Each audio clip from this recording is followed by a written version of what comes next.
What if a simple act of kindness was all someone needed to keep going? This is the story of Emma, a poor young woman, invisible to the world, who worked cleaning the silent hallways of a luxury children's hospital, and of Lily, a wealthy, little girl, sick and emotionally shattered, who had already given up the fight. If heartwarming stories like this speak to your soul, make sure to subscribe now and hit the bell icon. You won't want to miss what's coming next. While the entire hospital passed by her without noticing, it was Emma's sweet, simple, and deeply human way that broke through the silence of a quiet, sick little girl and awakened something. No one else could. But what Emma didn't know was that behind the door someone had been watching. A powerful man, used to buying solutions, but who had never truly seen love in its purest form. Get ready for a journey of heartbreak, empathy, and unexpected turns. A story that proves how kindness can change lives even when everything seems lost. Stick around till the end, because what happens between Emma, Lily, and the powerful CEO Richard Montgomery will touch your heart in a way you'll never forget. Emma never asked to be the oldest sibling, but when her parents died in a car crash on a rainy night, she had to grow up overnight. At just 19, with her two younger siblings crying in the back seat of a hospital waiting room, she became everything at once: mom, dad, and their only support system. Life didn't give her time to grieve. Every day she got up before sunrise and went to bed long after everyone else was asleep. And even then, there was barely enough money for bread and milk. She worked 2 shifts, cleaning houses in the suburbs during the day, then scrubbing floors at night in a fancy children's hospital where no one even knew her name. Her feet were always sore, her fingers raw from cleaning chemicals. But what hurt the most was the quiet guilt she carried, the constant fear of failing, of not being enough, of letting her siblings go hungry or miss out on the childhood she herself never had. Bills piled up like a tower of fear on the kitchen table. The power had almost been shut off 3 times that month. Rent was overdue, and still she hid everything from her siblings behind a rehearsed smile and long, tight hugs. "Everything's gonna be okay," she'd say. But even she didn't believe it anymore. Still, she couldn't fall apart. Who else was going to keep the house standing?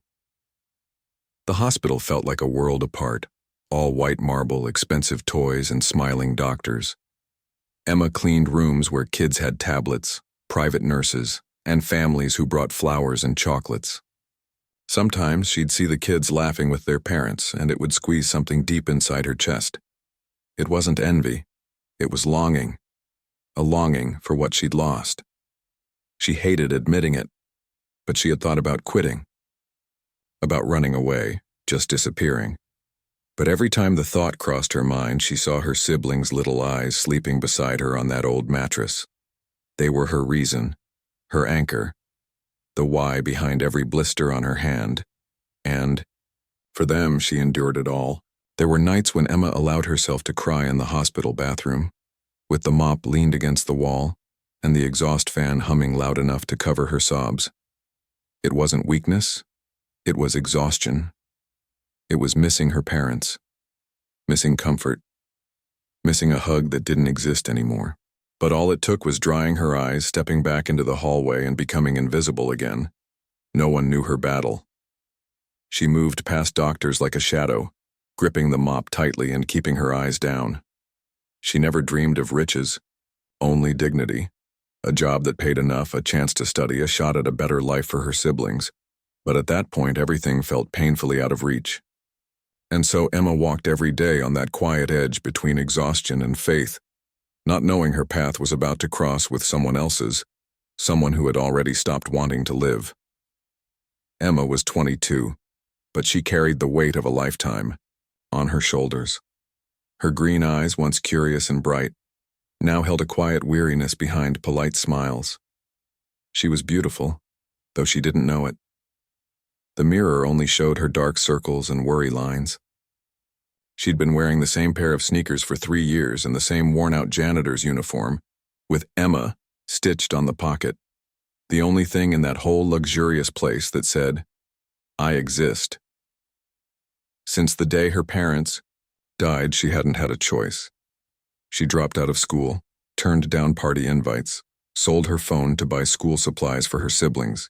She learned how to bake bread, break fevers, soothe nightmares, all before turning 20.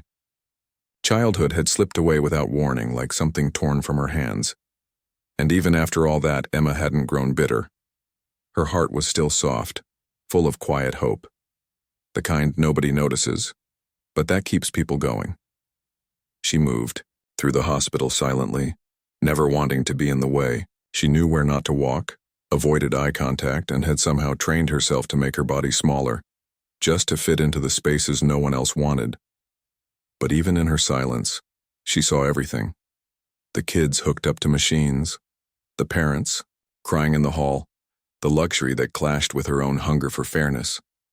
All of it stirred something inside her. Sometimes it hurt, sometimes it made her angry. But more often than not, it sparked compassion. Emma didn't ask for much. Just a fair paycheck, food on the table, health for her siblings, and a chance at a future. She dreamed of becoming a nurse one day.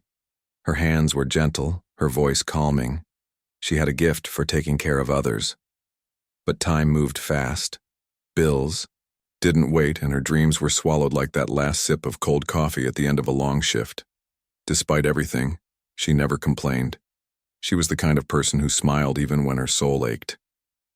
God sees everything, she'd whisper to herself. She wasn't religious in the traditional sense, but she held on to a stubborn faith, a hope no one could take away. Maybe that's what made her so special, her ability to keep believing even when everything around her screamed at her to give up. At the end of each shift, Emma rode the bus home clutching her empty lunchbox. The ride was long, but she used that time to plan what she'd cook, how to stretch her money, what she could sell at the thrift store. She was a quiet warrior, the kind the world doesn't notice, but who hold it up with tiny, everyday sacrifices. She was forgotten by everyone, except her siblings, who waited for her with squeals and tight hugs. Those moments were Emma's fuel. That's when she remembered who she was. Because no matter how invisible she was to the rest of the world, to them she was everything. Sister, mother, hero. And with that bruised but loving heart, Emma stepped into room 604 for the first time. She didn't know it yet, but that quiet room, bathed in bluish light and smelling of disinfectant, held something that would change her life forever. Every week, a new bill showed up in the mail. Emma lined the envelopes up on top of the fridge, sorted by color as if organizing them could somehow lighten the weight of not being able to pay. When there wasn't enough food, she pretended she wasn't hungry so her siblings could eat first. "I already ate at work," she'd say, even when her stomach was growling. The deprivation was daily, but she never let it show. Her youngest, brother Ben, had started struggling in school. His grades were slipping, his behavior more restless. Emma tried to talk to him, but time was always too short. She blamed herself for not being there like she wanted to be. Sometimes it felt like she was losing them little by little, even though she fought so hard to keep them together. That thought tore her apart. But she smiled anyway and kept moving, because stopping was never an option. At the hospital, the pressure never let up. The older nurses treated Emma like she was invisible, and some of the other janitors made cruel jokes behind her back, saying she was too young to handle this much. One day she accidentally dropped an IV bottle. No one helped. She had to clean it on her knees while a nurse rolled her eyes. She left the room with her hands stinging and her heart even heavier. Even outside the hospital, the weight didn't lift. The washing machine broke. The fridge started leaking. Emma began hand-washing laundry at night while her siblings slept. Her fingers turned red and pruned. It felt like they'd been forgotten by modern life. And still, she made up games to distract the kids. Blankets became tents, candles turned into magic lights. Sometimes she wondered, how long can I keep this up? But she'd distract herself, folding clothes or scrubbing her uniform for the next day. It wasn't about choice, it was survival. Life constantly demanded more, and she gave it, not knowing if there'd be anything left of her in the end. There was also the constant fear of getting sick. If Emma fell ill, who would take care of the kids who would pay the bills. So she didn't allow herself the luxury of weakness. She drank cold coffee with stale bread, pushing her fatigue under the rug. But at night, when she finally laid down, her body screamed, and she cried softly into her pillow, careful not to wake anyone. Her only relief came from the look in her siblings' eyes, when they hugged her tight and whispered, "You're the best sister in the world." Emma found her breath again. There was no time or money for therapy, but those moments healed the parts of her heart the world kept trying to break. She still believed something good would come. She just didn't know when or how. And so Emma kept going through those silent battles. Every day felt like a crossing. And in the middle of that hard, endless routine, she barely noticed she was about to meet someone else. Someone who also carried a silent pain, and who would change everything. That Monday morning, Emma woke before her alarm went off. The sky was still dark and the cold floor made her feet flinch. But something inside her felt different. Maybe it was the dream, the same one she'd been having for weeks. She was wearing white, working as a nurse, someone calling her by name. It was just a dream, but it stirred her heart with a strange kind of hope. On the crowded bus, swaying. Between stops, Emma tapped on her old phone, searching for night courses. She found a free one, offered by a non-profit, but the classes started at 6 p.m., right during her second shift at the hospital. Her chest tightened. She couldn't give up that paycheck, but for the first time she wanted to try, even if it was just signing up, just attending the first class. During her 10-minute break at the hospital, she quietly approached the cleaning supervisor. "Would it be possible to switch my shift just one day a week, maybe Wednesdays? A study opportunity came up." The woman didn't even look up. "We're already short-staffed, Emma. You're good, but we can't be flexible right now." The no hit like a bucket of cold water. Emma forced a faint smile and thanked her, but inside she fell apart. Still, that night, she went to the class. She told her siblings it was a work meeting, left dinner ready, taped little love notes to the fridge. She took 2 buses, walked 10 blocks, and sat in the back row of the classroom. When the instructor started talking about hospital biosafety, her eyes lit up. She wrote down every word like it was gold. She felt alive again, useful, capable. For the first time in a long while, she caught a glimpse of a future, but the cost of that choice came fast. The next day, Emma arrived late to the hospital. The supervisor pulled her aside. "One more late arrival and you're out." Her throat tightened. She needed that job. And once again, the old dilemma showed up. Survive or dream, provide or grow. It was cruel, having to choose between her siblings' next meal and her own dignity. Emma cried silently in the bathroom, holding her uniform in her hands. She just wanted to get it right. But the world always seemed to push her back to the same place. Maybe I'm dreaming too big, she thought, but something inside her refused to quit. A small, stubborn strength, the same one that got her up every morning even when there was no promise things would get better. That week she decided to keep going to class, even if she had to sneak out, even if it meant losing sleep. She began studying during her breaks, hiding behind the cleaning cart. She read manuals while scrubbing the floors, whispered medical terms to herself as she changed bedsheets. It made her feel part of something bigger, part of the world that had always seemed so far away. And it was in the middle of those hard choices, tiny wins, and big sacrifices that Emma walked into Lily's room for the first time. A white door, a quiet girl, a silence louder than 1,000 words. Emma didn't know it yet, but that room would begin a transformation no class could ever teach. Room 604 always had dim lights. The little girl lying in bed, pale as the sheets, looked like part of the silence. Lily Montgomery was 7 years old, but her eyes carried the exhaustion of someone much older. She hadn't eaten in days. She didn't speak to anyone. The medical team had tried everything, but nothing worked. It was as if she had given up on the world and the world had given up on her. Emma walked in for the first time with a bucket, a rag, and a heart that felt tight in her chest. The room was huge, filled with expensive toys and lined-up stuffed animals. But the air was heavy, sad. Lily didn't even glance at her. She just stared out the window, waiting for someone who never came. Emma wanted to say something but stayed quiet. She knew how to respect pain. After all, she knew it well. In the days that followed, Emma kept coming back to clean that room. Always gentle, always soft. One day, she left a note on the table. "I know how to draw rainbows. If you'd like to see one, just call me. Emma." She didn't expect an answer. But the next day, the note was back, with one word scribbled shakily. Maybe.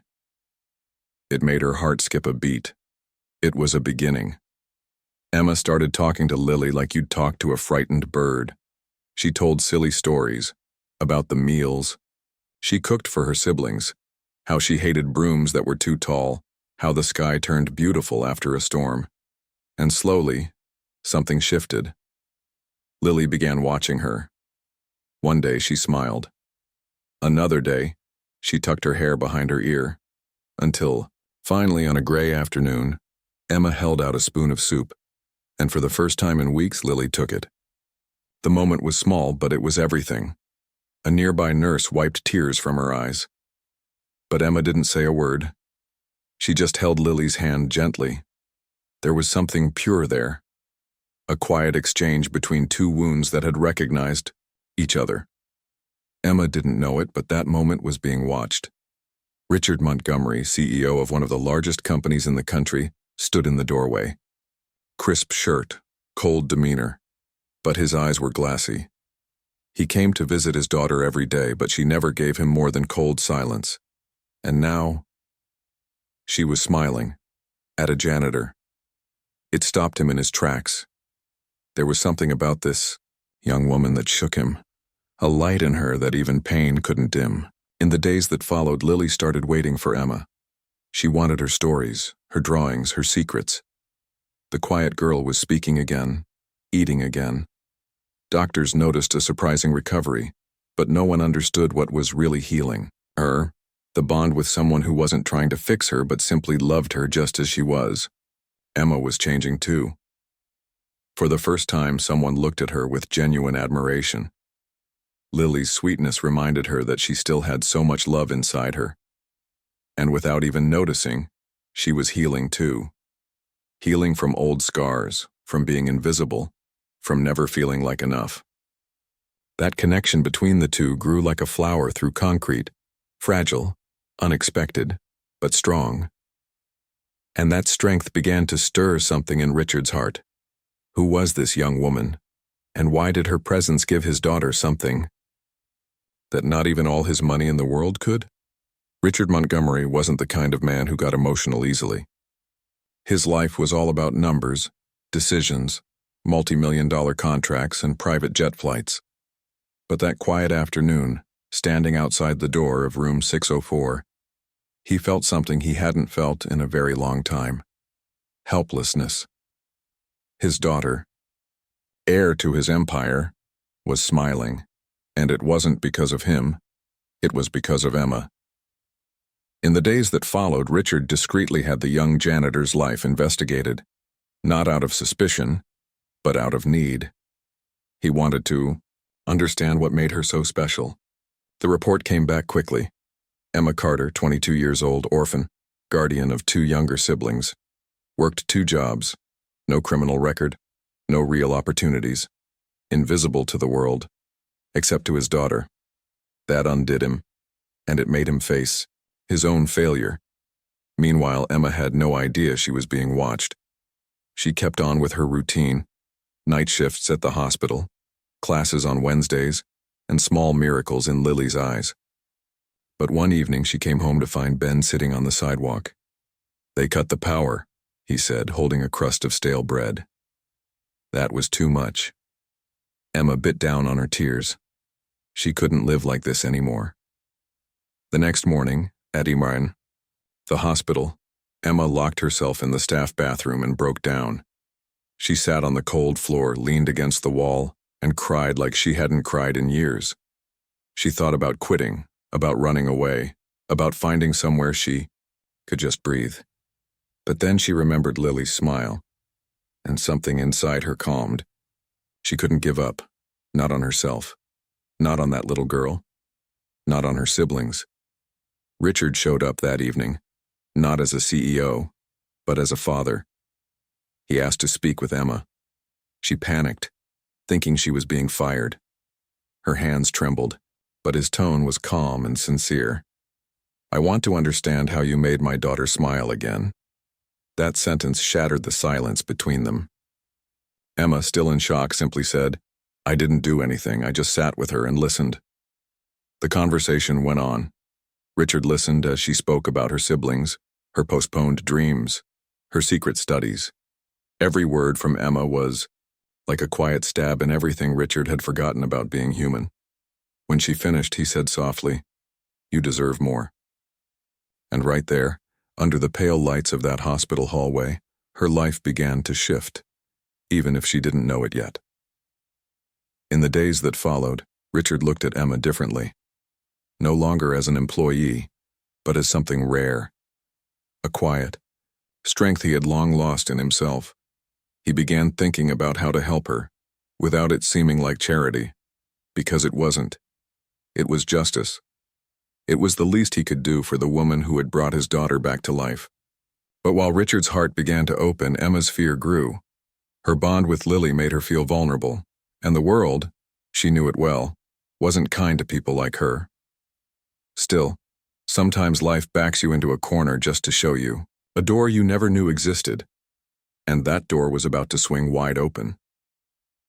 2 days after their unexpected conversation, Emma was called into the administration office. Her heart raced. She'd never been summoned there before. Her mind jumped to firing, reprimands, maybe even debt. But when she stepped in, Richard Montgomery was sitting at the table with a leather folder and a calm expression. "I have a proposal," he said. His voice was steady, but his tone was kind. Emma froze. "I'd like to offer you a full scholarship and a permanent position at my company, something worthy of the woman you are." Emma could barely process the words. "But why?" she whispered. "I only cleaned your daughter's room." Richard smiled and gave her a reason to want to live again. "That's worth more than any investment I've ever made." Her eyes filled with tears, but she held them back. She wasn't sure whether to say yes. She didn't want to seem opportunistic. But deep down she knew this was her chance, and this time she couldn't let it go. The following week, Emma swapped her blue janitor's uniform for simple office clothes. She was nervous, afraid she wouldn't measure up. But the team welcomed her warmly, under direct orders from the CEO himself. She learned quickly, as she always had. Her days were filled with spreadsheets, and her evenings ended with hospital visits to Lily. The little girl now ate on her own, laughed, even started planning to go back to school. "Will you come with me?" she asked one day. Emma smiled, with teary eyes. "I'll always be with you." Even with more responsibilities, Emma managed her time with military precision. She enrolled Ben in a better school, found a tutor for Sarah. The house now had the bills paid, new curtains, and the smell of fresh food in the air. But the biggest change was inside her. She was dreaming again, looking in the mirror and seeing someone who mattered. Not just surviving, but finally living. Life still had its struggles, of course. School took effort. Work required focus. But now it all felt like it meant something. The sleepless nights had purpose. The pain turned into progress. Emma was being praised at work. Her siblings left, her love notes. And every afternoon, without fail, she stopped by the hospital, and where Lily now called her my best friend. One day, Emma found a handwritten note on her desk. It was from Richard. "Strength doesn't come from never falling. It comes from choosing to rise every day. Thank you for reminding me of that." She held the note like a treasure. She'd never been recognized like that before. It wasn't just a gift, it was validation, proof that she mattered. Months passed. Emma finished her certification, got promoted. At graduation, her siblings were there. So was Lily, holding a bouquet of flowers she'd picked out herself. "You did it, Emma," Richard said, hugging her with genuine pride in his eyes. And for the first time she believed it. She wasn't just a janitor. She was a light in someone's life. She was a lighthouse. She was strength. It had all started with something small, a gentle presence, an unlikely friendship. And now, life had changed beyond recognition. Emma hadn't just overcome, she had transformed, and been transformed in return. The sky was gray that morning, a light rain tapping against the hospital windows. Emma arrived early, hoping to visit Lily before her shift. But when she walked into the room, something felt off.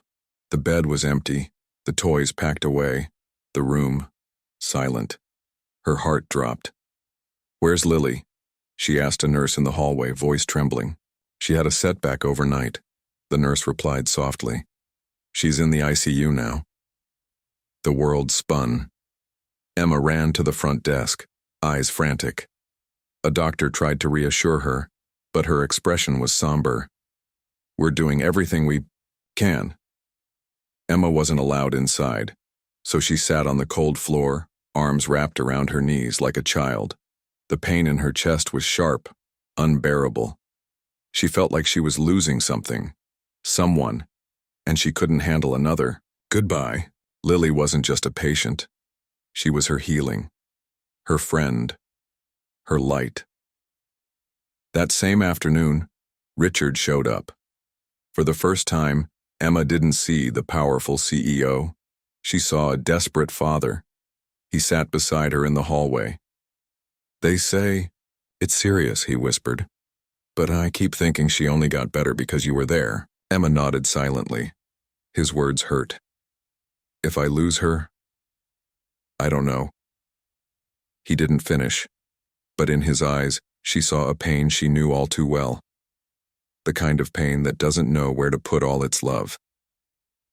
That night, Emma went home, but couldn't sleep. She spent hours in the kitchen making Lily's favorite soup, as if it were a prayer. The next day, she returned to the hospital with the container in her hands. The nurse hesitated, but finally let her into the ICU for a few minutes. Lily was weak, hooked to machines, her eyes barely open. Emma gently touched her hand. "You're stronger than this. I know it." With a voice barely above a breath, Lily whispered, "Stay." And Emma stayed. For hours. She told stories, not knowing if Lily could hear. She hummed songs. And at the end of the day, Lily opened her eyes, still tired, but alive. She gave the faintest smile and whispered, "I want the soup." That was everything. Emma laughed, cried, held the little girl as gently as she could. It was a sign, a thread of hope, the strength of a bond that not even death could break. In the days that followed, Lily began to recover. The doctors called it a miracle. Richard called it love. Emma called it faith. But in that process, a truth came to light. An older nurse recognized Emma and mentioned something that left Richard stunned. Her last name, Carter, the same as his late wife's, before marriage. Richard launched a quiet investigation. He had to know. The truth landed like a silent earthquake. Emma was the niece of the woman Richard had once loved deeply, the daughter of the sister his wife had fallen out with years ago. The connection was real, by blood. Emma, who had been fighting alone since she was 19, was a Montgomery. She just didn't know it. Yet, it changed everything. Richard took days to decide how to tell her. He didn't want it to seem like his actions had been out of obligation. But eventually, he found the courage. When he told her, Emma froze. "You're saying Lily's mother was my aunt?" she whispered. He nodded. "Your family, Emma. You always have been. Now, you finally know." Her tears came quietly, not from sadness, but from finally belonging. In the days that followed, Emma was swept up in a whirlwind of emotions. Richard's revelation had shaken something deep inside her. For the first time, her pain had a name, a last name, and roots. But along with that came doubt. What if he only helped me because of our blood connection? What if everything I've achieved wasn't earned, just pity in disguise? Gratitude tangled with wounded pride. The girl who had fought so hard to need no one was now part of a powerful family. Sensing the distance growing between them, Richard asked to talk. They stood on the hospital balcony, the sky overcast, as if mirroring the tension between them. "Emma," he said, "I didn't help you out of obligation. When I met you, you were already the best person Lily could have by her side. Finding out we were connected just confirmed what I already felt. You deserve everything." Emma looked at him with eyes brimming. "But I don't know if I know how to belong, Richard. My whole life I've been fighting to prove I could do it alone." Their conversation was cut short by a call. Lily had taken a turn for the worse. They ran to the ICU, a severe respiratory crisis. Doctors rushed in. Emma, trembling, reached for Richard's hand in the hallway. For the first time, they stood in the same place, vulnerable, helpless, human. And in that silence between beeping machines and beating hearts, Emma finally understood. She didn't have to prove anything anymore. Not to the world, not to herself. Hours later, Lily stabilized. Still weak, but stable. Emma entered the room alone. She sat beside her. The little girl, voice raspy, whispered, "You're not going to leave me, right?" Emma smiled. "Not even if the world ends, sweetheart." Lily closed her eyes in peace. That was the heart of everything. It wasn't about money, or blood, or last names. It was about love, the kind that's born from care, listening, and just being there. The next day, Richard showed up at Emma's house. He brought an official proposal.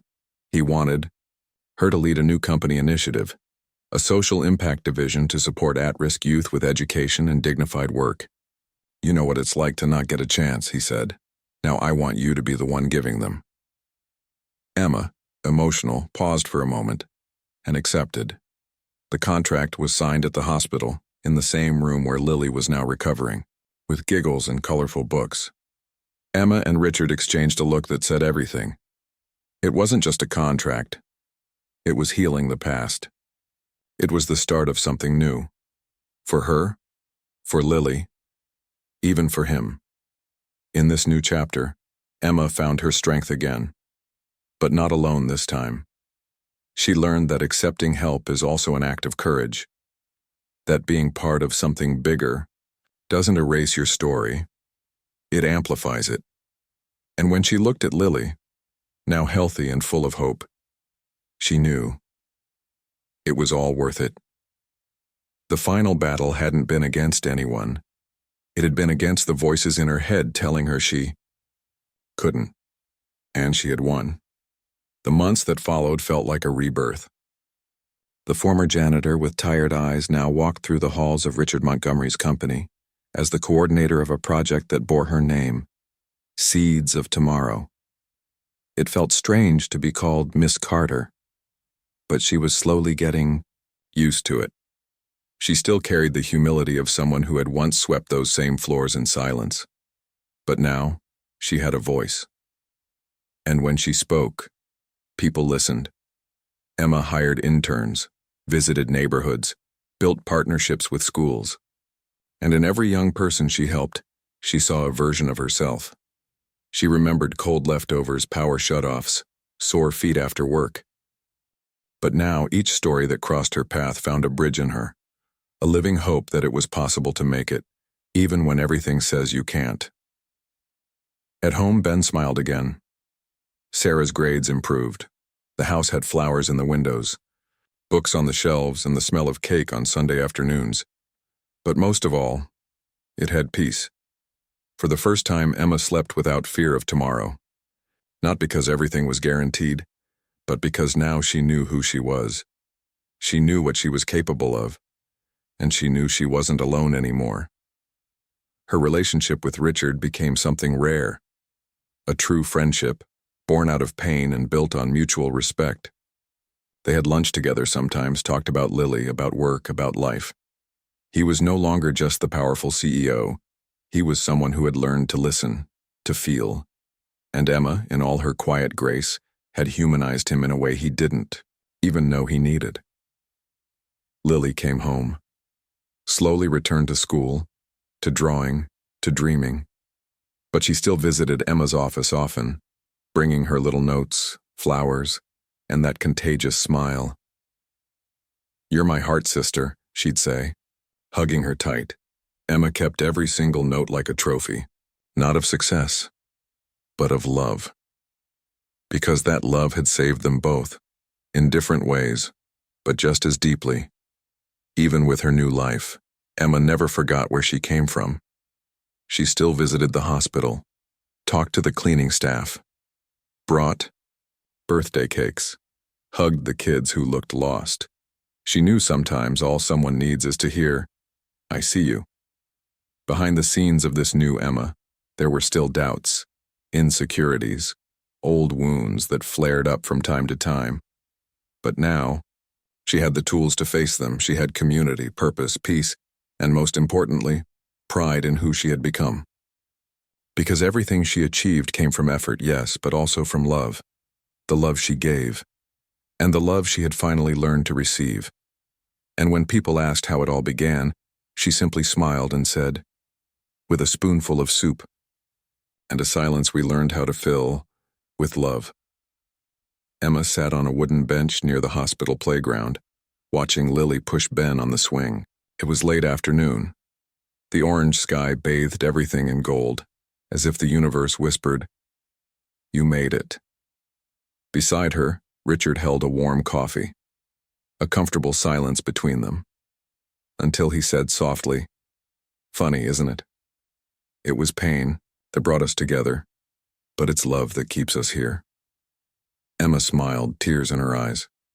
"Yeah," she said, "and love doesn't ask for anything in return." That same week, Emma was invited to speak at a conference on social change. She was nervous, shaking before stepping on stage. But when she took the mic and looked out into the audience, she saw the eyes of young people, single mothers, invisible, workers, people just like her. She took a deep breath and began, "I was just a janitor in a fancy hospital, but one day, a little girl with sad eyes let me into her heart, and everything changed." The auditorium went silent, heavy, reverent. Emma's words weren't rehearsed, they were lived. She spoke of struggle, of loss, of quiet love, and ended with a challenge. Never underestimate the power of a small gesture. Sometimes, a spoonful of soup can save two lives at the same time. The crowd stood, applauded, but Emma didn't get emotional because of the clapping. She did because she realized her story no longer belonged just to her. It belonged to the world. After the event, a teenage girl approached her and said, "You made me believe I can do it too." Emma took her hand firmly and said, "You won't just do it. You will become everything you dream of." And in that moment, something inside her closed. A cycle. The tired girl who once scrubbed hospital floors in silence was now holding doors, open for others to walk through. And that was bigger than any job title, diploma, or fortune. The next morning, Lily went back to school. She wore a yellow dress and carried a note in her backpack written by Emma. "You are strong. You are light. Never let the world dim you." Richard snapped a photo of the two, hugging at the school gates. He knew, no matter how much time passed, no matter how much changed, Emma would always be part of their story. Not out of obligation, but by choice. That was the last time Emma stepped into that hospital as a visitor. But not the last time she changed a life. Her work with the social project expanded, reached other cities, and became a model for others to follow. But in every young person she embraced, Emma saw a piece of herself, a reflection of the past, and a promise of what's still to come. Have you ever helped someone like this or been helped just when you needed it most? Share your story in the comments. I'd love to hear it. And don't forget to subscribe and hit the bell for more stories like this one. Because, in the end, what Emma discovered is this: being strong isn't about never falling. It's about continuing to love. even when the world doesn't seem to have space for you. It's about caring, letting yourself be cared for. It's about staying when everyone expects you to leave.